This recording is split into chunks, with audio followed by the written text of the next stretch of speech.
Good day, everyone. Today, I will be discussing protein methylation as a post-translational modification. I will focus on the detailed chemical mechanism, its biological role in gene regulation, and its clinical applications. Protein methylation is classified as a post-translational modification, meaning it occurs after a protein has already been synthesized by the ribosome. The amino acid sequence does not change. Instead, a small chemical group, a methyl group or CH3, is added to specific amino acids, altering the protein's behavior. Now let us go into the detailed mechanism. Methylation is catalyzed by enzymes called methyltransferases. These enzymes act as writers because they add methyl groups to proteins. The universal methyl donor is SAM, or S-adenosyl methionine. In SAM, the methyl group is attached to a positively charged sulfur atom. Because sulfur carries a positive charge, the attached metal carbon becomes electrophilic, meaning it is susceptible to nucleophilic attack. Step 1 is substrate positioning. Inside the enzyme's active site, SAM and the target amino acid side chains are precisely aligned to allow the reaction to occur efficiently. Step 2 is nucleophilic attack. The nitrogen atom in the side chain of the amino acid contains a lone pair of electrons. This lone pair acts as a nucleophile. It attacks the electrophilic metal carbon of SAM.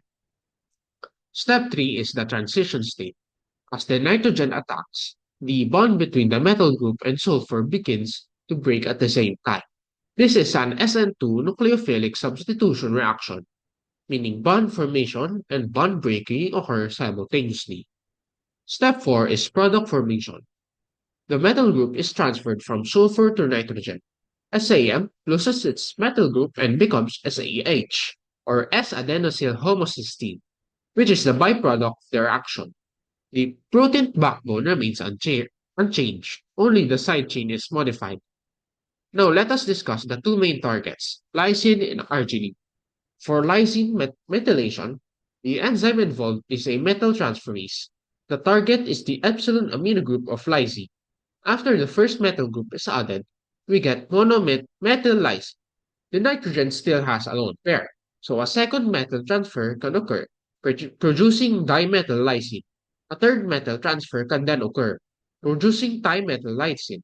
Each metal addition is a separate SN2 reaction using a new molecule of SAM.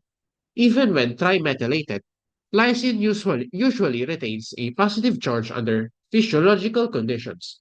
However, the addition of metal groups increases steric bulk and reduces hydrogen bonding capacity. This changes how other proteins recognize and bind to that site. For arginine methylation, the enzymes are protein arginine methyltransferases. Arginine contains a guanidino group with multiple nitrogen atoms. First, one methyl group is added to form monomethyl arginine. After that, depending on the enzyme type, different outcomes occur.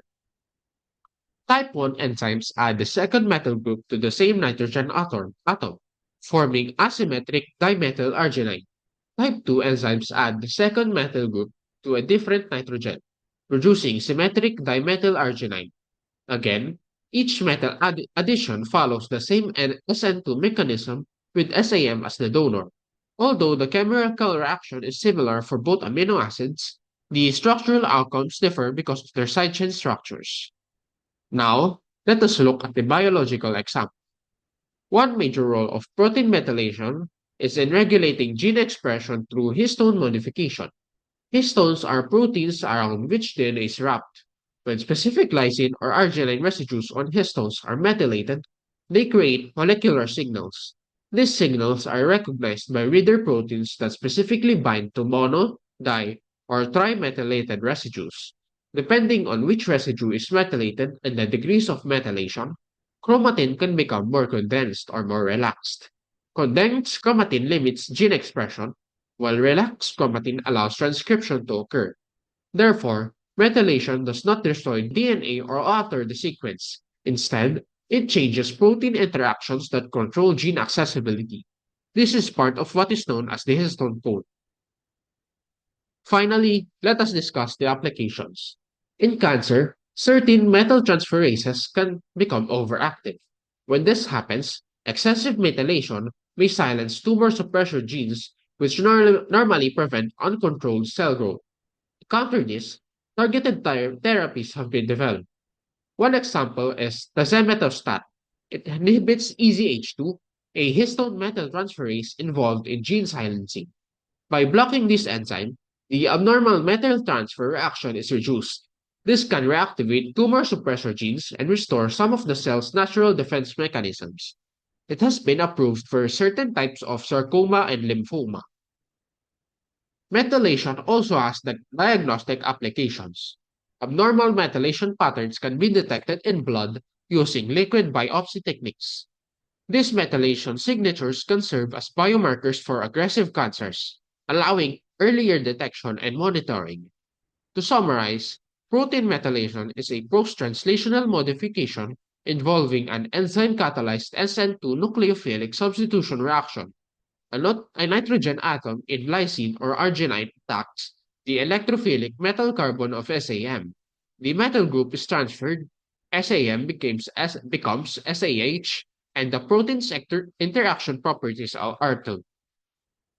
This small chemical modification plays a major role in regulating gene expression and has powerful implications in cancer therapy and diagnostics. Thank you for listening. This has been Josh Salazar presenting to you methylation or protein methylation as a post-translational modification.